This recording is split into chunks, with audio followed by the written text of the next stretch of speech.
ETF index mutual funds నేర్చుకుని stock మార్కెట్లో రాణించాలనుకుంటున్నారా? వెంటనే ఈ నెంబర్కి కాల్ చేయండి.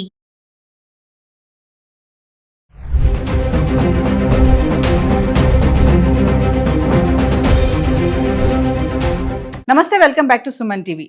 H1B వీసా ఈ ఫీజు విషయంలో అమెరికా అధ్యక్షుడు డొనాల్డ్ ట్రంప్ తీసుకున్నటువంటి నిర్ణయాలు మరి వలసదారులపైన ఎలాంటి ఇంపాక్ట్ పడుతుంది? మరి ఇప్పుడు మనం దృష్టి చేయాల్సిన విషయం ఏంటంటే H1B వీసాలే కానీ F1 వీసా కానీ వీటిపైన ఇంపాక్ట్ ఎలా ఉండబోతుంది, వాళ్ళు ఎలాంటి జాగ్రత్తలు తీసుకోవాలి అనే దానిపైన మరింత సమాచారం అందించడానికి అమెరికాలో 24 years నుంచి ఉంటున్నటువంటి MNC ఎగ్జిక్యూటివ్ వీరభద్ర గారు ఉన్నారు. Over to sir.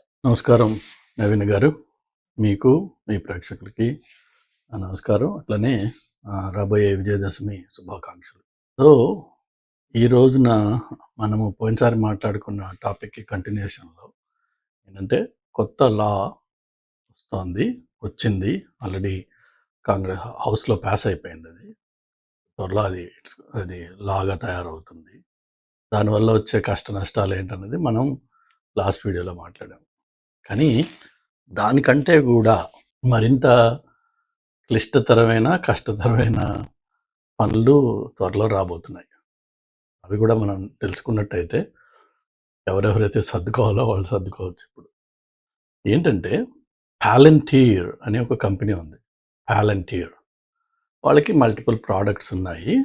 పర్టికులర్గా వాళ్ళు ఏంటంటే డేటా రిలేటెడ్ టెక్నాలజీస్లో వాళ్ళు చాలా హై ఎండ్లో వర్క్ చేస్తారు.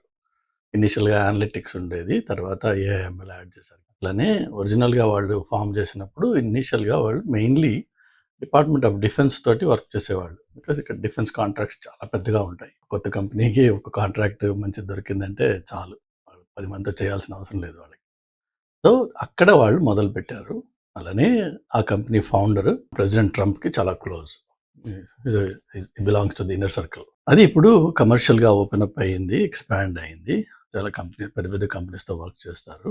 But at the same time Trump second term మొదలైన తర్వాత ఇప్పుడు లేటెస్ట్గా ఒక కాంట్రవర్షియల్ డేటాబేస్ ఒకటి తయారవుతుంది ఫెడరల్ గవర్నమెంట్ లెవెల్. దాంట్లో ఏంటంటే రకరకాల డిపార్ట్మెంట్స్కి సెపరేట్గా ఉండే డేటా బేసెస్ ఏవైతే ఉంటాయో వాటిని అన్నిటినీ కనెక్ట్ చేసి HHS, homeland security, department of defence, IRS, SSN, అట్లా ఇంకా బోల్డ్ ఉన్నాయి.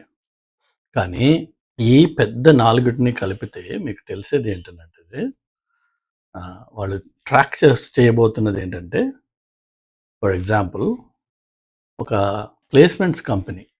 అమెరికాలో ఇండియన్స్ చాలామంది బాగా బాగుపడి బాగా సంపాదించుకున్న వ్యాపారం ఏంటి అంటే రిసోర్స్ ప్లేస్మెంట్. మొదట్లో ఇండియా నుంచి రిసోర్సెస్ని తీసుకొచ్చేవాళ్ళు, వాళ్ళకి వీళ్ళు H1 ఫైల్ చేసేవాళ్ళు. వాళ్ళు ఇక్కడికి వచ్చిన తర్వాత వాళ్ళని రకరకాల ప్రాజెక్ట్స్లో డిప్లాయ్ చేసేవాళ్ళు. దాన్ని కొద్దిగా ప్రాసెస్ని టైట్ చేయడం కోసం ఏం చేశారంటే ఒక 8-10 ఏళ్ల క్రితం మీరు క్యాండిడేట్స్ని ఇండియా నుంచి వితౌట్ రిక్వైర్మెంట్ తీసుకురాకూడదు, మీకు ప్రయర్ రిక్వైర్మెంట్ ఒకటి ఎంప్లాయర్ పబ్లిష్ చేసిన ఒక రిక్వైర్మెంట్ ఉంటే ఆ రిక్వైర్మెంట్ని బట్టి నువ్వు వెళ్ళి జనాల్ని హైర్ చేయొచ్చు అని చెప్పి ఒకటి పెట్టారు. అలానే లొకేషన్ కన్స్ట్రెయింట్స్, నువ్వు ఆ లేబర్ క్లియరెన్స్ ఏ లొకేషన్కి తీసుకుంటావో అదే లొకేషన్లో ఈ మనిషి పనిచేయాలి, వేరే చోటుకి వెళ్తే మళ్ళీ separate labour, separate H1, separate అంతా అవన్నీ రకరకాల రెస్ట్రిక్షన్స్ పెట్టుకుంటూ టైటన్ చేస్తూ వచ్చారు. ఎన్ని చేసినా మనం ఎక్స్పర్ట్స్ అందులో ఎప్పటికప్పుడు లా వచ్చే ముందు దాన్ని ఎలా బ్రేక్ చేయాలో మనం ఆల్రెడీ ఫిగర్ చేస్తాం. అలా చేసుకుంటూ వచ్చాం మనం.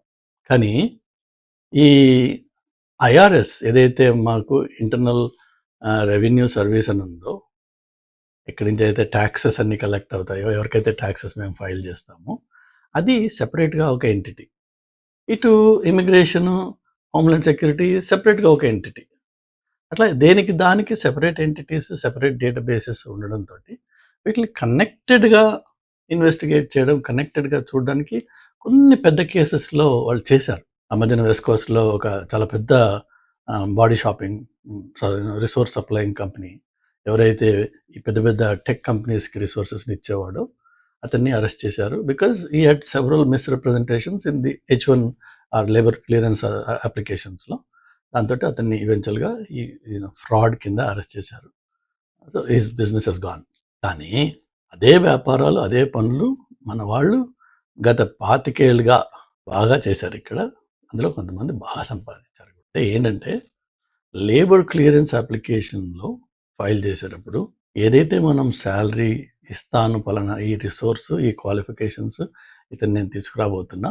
ఇతనికి ఫర్ ఎగ్జాంపుల్ $1,00,000 జీతం ఇస్తాను నేను అని లేబర్ క్లియరెన్స్ అప్లై చేసి తీసుకొస్తారు. ఈ $1,00,000 ఉండాలంటే ఈ స్థాయిలో చదువుకున్నవాడు, ఈ స్థాయిలో ఎక్స్పీరియన్స్ ఉన్నవాడు, ఈ స్కిల్స్ ఉన్నవాడు నాకు కావాలి. అలాంటి వాడు అమెరికాలో దొరకడు. కాబట్టి నేను వాడిని బయట నుంచి తీసుకొస్తున్నా అని వీళ్ళు డిక్లరేషన్ ఇచ్చి ప్రాసెస్లోకి వెళ్ళి మొత్తానికి ఒక పర్సన్ని తీసుకొస్తారు. ఇక్కడ ఒక కథ ఎండ్ అయిపోయింది. అది ఆ డిపార్ట్మెంట్ వేరే. దాని తర్వాత డిపార్ట్మెంట్ ఏంటి? ఐఆర్ఎస్. అదెందుకు ఇక్కడ ఇప్పుడు ఇంపార్టెంట్ అంటే నువ్వు ఇస్తానన్నది ఎంత, ఇచ్చింది ఎంత, ఈ రెండింటి మధ్యలో ఇన్నాళ్ళు కనెక్షన్ లేదు.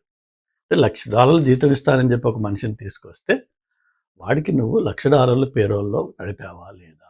లేక వాడిని తీసుకొచ్చిన తర్వాత ఆబ్వియస్లీ ఆ వచ్చిన ఇమ్మిగ్రెంట్ ఎవరైతే ఉంటాడో is completely totally dependent on this guy who's bringing them. So వాడిని తీసుకొచ్చిన తర్వాత ఆ కాగితం మీద ఏముందో మర్చిపో, ఇదిగో నీకు 60,000 ఇస్తాను, నేను 65,000 ఇస్తాను, ఎక్కువ మాట్లాడామంటే ఇండియా పంపించేస్తాను, అక్కర్లేదు నువ్వు అని అంటే వాడు చేయగలిగిన దిక్కు దివాణం లేదు వాళ్ళకి. అలా చాలామంది చేశారు, అలా నడిచినాయి వ్యాపారాలు. కానీ ఈ రెండు డేటాబేసెస్లో కనెక్షన్ లేకపోయేటప్పటికి ఈ దందా బయట రాలేదు నాడు. ఇప్పుడు లేటెస్ట్గా తయారు చేస్తున్న డేటాబేస్లో ఫోకస్ ఏంటంటే ఈ దందాని ఎక్స్పోజ్ చేయాలి, చేసి దీన్ని ఆబ్వియస్లీ ఫ్రాడ్ అది. ఎందుకంటే నువ్వు గవర్నమెంట్కి ఏం ఫైల్ చేసావు, 1,00,000 ఇస్తానని యాక్చువల్గా మనిషికి 60,000 ఇస్తున్నావు, 65 ఇస్తున్నావు, 70 ఇస్తున్నావు, whatever it is. If it is not 100K, then you have fraudulently applied for and gotten the visa approval. That counts as a fraud. Fraud means automatically jail time, automatically penalties, and automatically seizing the business. అలా రాబోతోంది. ఒకటి అదెత్తు. ఈ connected databases వల్ల జరిగే ఇంకొకటి ఏంటంటే immigration సర్వీసెస్కి చాలాసార్లు because they are disconnected, వాళ్ళకి తెలియదు ఈ క్రిమినల్ డేటాబేసెస్లో, ఫెడరల్ డేటాబేస్లో, స్టేట్ డేటాబేసెస్లో జరిగే రకరకాల it need not be a major crimes ఆటోమేటిక్గా ఎక్స్పోజ్ అయిపోతాయి. కానీ మైనర్ ఇన్సిడెంట్స్ ఏవైతే ఉంటాయో అవి ఇన్నాళ్ళు బబులప్ కాల, ఎందుకంటే ఇవన్నీ డిస్కనెక్టెడ్ డేటాబేసెస్. ఇన్ఫ్యాక్ట్ నేను ఇక్కడ కొత్తలో వచ్చినప్పుడు చాలామందికి రెండు సోషల్ సెక్యూరిటీ నెంబర్స్ ఉండగా చూశాను. ఎందుకంటే వాడు ఒక స్టేట్లో స్టార్ట్ చేసి, ఇప్పుడు నేను ఫస్ట్ అమెరికాకు వచ్చినప్పుడు 2000లో నా సోషల్ సెక్యూరిటీ నెంబర్ అప్లై చేసింది పిట్స్బర్గ్లో, పెన్సిల్వేనియా. బట్ అక్కడ నేను 6 నెలలో 8 నెలలో ఉన్నాను. దాని తర్వాత న్యూజెర్సీకి షిఫ్ట్ అయిపోయాను. లాస్ట్ 25 years నేను న్యూజెర్సీలో ఉంటున్నాను. కొంతమంది అలా ఆ రోజుల్లో ఏం చేసేవాళ్ళు అంటే ఇలా స్టేట్ టు స్టేట్ మారినప్పుడు వాళ్ళు ఇంకొక సోషల్ సెక్యూరిటీ నెంబర్ అప్లై చేయడం, లేక ఎంప్లాయర్ నుంచి ఎంప్లాయర్ మారి ఆ ఎంప్లాయర్ వేరే స్టేట్ వాడైతే ఆ స్టేట్లో మళ్ళీ ఇంకో సోషల్ సెక్యూరిటీ అలా అప్లై చేసిన వాళ్ళు ఉన్నారు కొంతమంది. అప్పుడు వాళ్ళ దగ్గర 2 సోషల్ సెక్యూరిటీ నెంబర్స్ ఉంటాయి. అది ఎందుకు పాసిబుల్ అయిందంటే ఒక ఫెడరల్ లెవెల్లో ఈ కనెక్టెడ్ డేటాబేస్ లేకపోవడంతో ఇలా డిస్కనెక్టెడ్ దీంట్లో ఉండినాయి కొన్ని. అది ఇప్పుడు ఈ కనెక్ట్ చేయడం వల్ల చాలా విషయాలు ఏవైతే స్టేట్ లెవెల్లో బరీ అయిపోయి ఉన్నాయో అవన్నీ they become accessible at the federal level.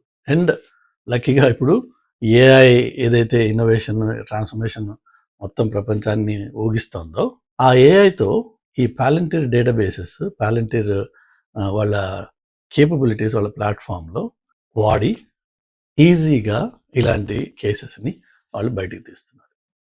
So దానివల్ల జరిగేది ఏంటి?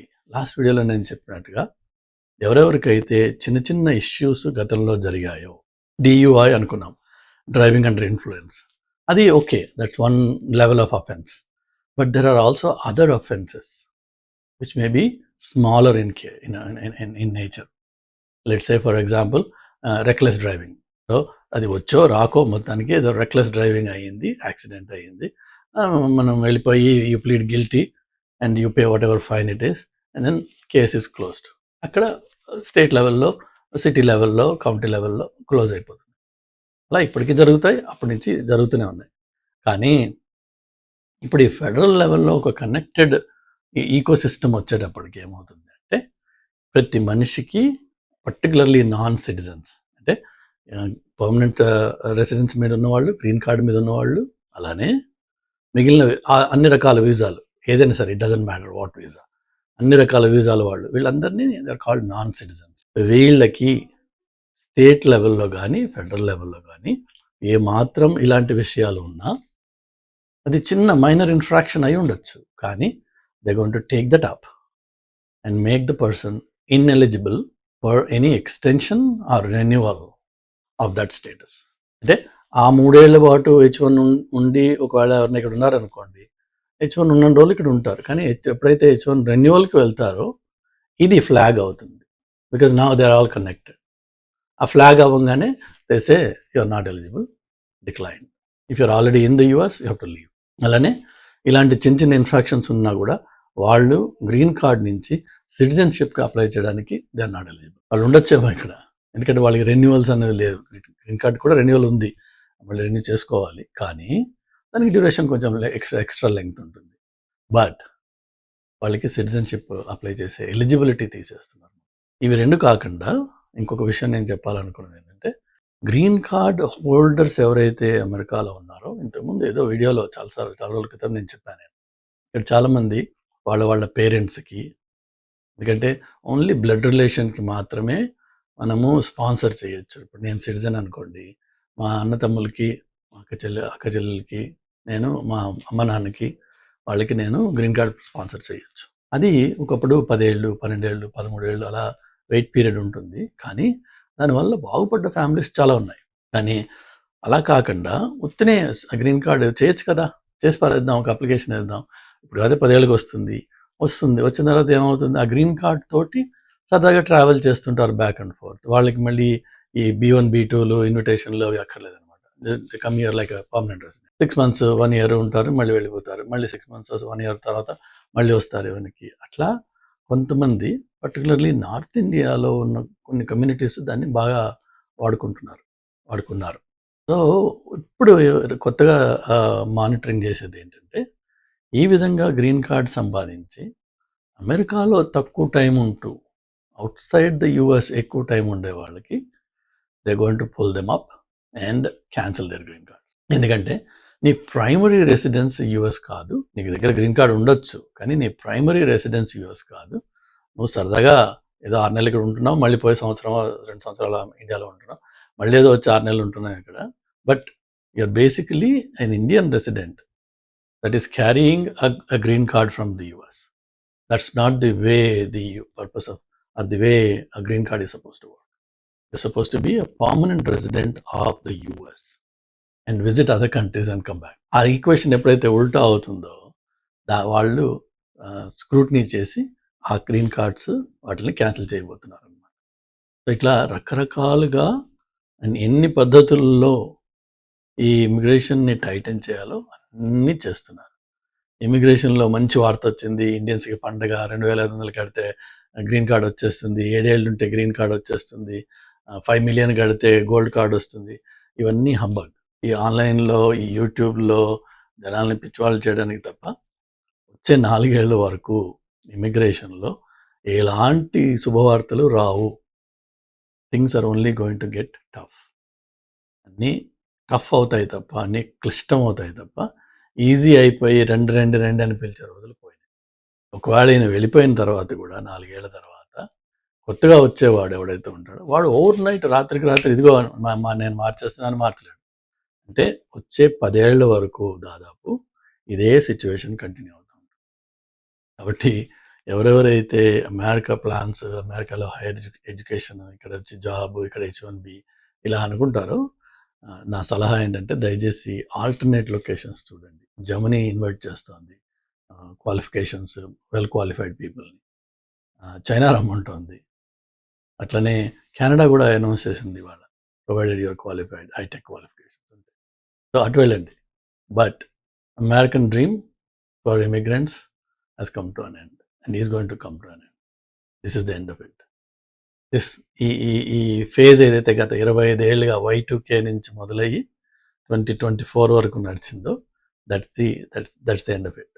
మళ్ళీ 24 తర్వాత నుంచి another 10 years, at least 10 years, maybe even more. It's going to be a different phase in the chapter of immigration. Okay, God bless you, good luck to all of you.